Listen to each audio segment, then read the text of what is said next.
بسم اللہ الرحمن الرحیم۔ السلام علیکم ورحمۃ اللہ وبرکاتہ۔ تمام مسلمانوں کو عید الفطر کی خوشیاں مبارک ہوں۔ نماز عید الفطر کا انتہائی آسان انداز میں طریقہ سمجھ لیں۔ نماز عید الفطر کا چارٹ سمجھنے سے پہلے ایک پوائنٹ سمجھ لیں، جس سے انشاءاللہ عید کی نماز میں غلطی کا امکان باقی نہیں رہے گا۔ وہ پوائنٹ یہ ہے کہ 6 تکبیریں زائد ہوتی ہیں عید الفطر کی نماز میں، 3 پہلی رکعت میں ہیں اور 3 دوسری رکعت میں ہیں۔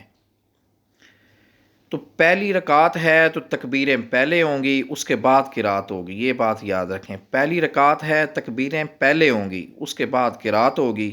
دوسری رکعت ہے تو تکبیریں بعد میں ہوں گی، پہلے قرات ہوگی۔ پہلی رکعت میں تکبیریں پہلے ہوں گی، پھر قرات ہوگی۔ دوسری رکعت ہے تو تکبیریں بعد میں ہوں گی، پہلے قرات ہوگی۔ آپ جی نیت سمجھیں۔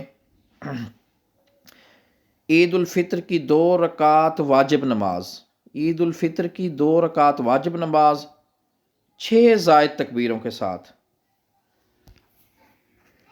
پہلی رکعت امام صاحب جب اللہ اکبر کہیں تو کانوں تک ہاتھ اٹھا کر معمول کے مطابق باندھ لیں، جیسے ہم عام طور پر نماز میں کرتے ہیں۔ امام اور مقتدی دونوں ثنا پڑھیں گے، سبحانک اللہم ولا الہ غیرک تک پڑھی جائے گی۔ تو پہلے اب تکبیریں آئیں گی۔ اللہ اکبر کہتے ہوئے کانوں تک ہاتھ اٹھا کر چھوڑ دیں، امام اور مقتدی دونوں۔ پھر اللہ اکبر کہتے ہوئے کانوں تک ہاتھ اٹھا کر چھوڑ دیں۔ تیسری مرتبہ اللہ اکبر کہتے ہوئے کانوں تک ہاتھ اٹھا کر باندھ لینے ہیں۔ اب امام صاحب با سورت فاتحہ اور کوئی ایک سورت پڑھیں گے، مقتدی خاموشی سے سنتے رہیں۔ معمول کے مطابق رکوع اور 2 سجدے اور پھر دوسری رکعت کے لیے کھڑے ہونا ہے۔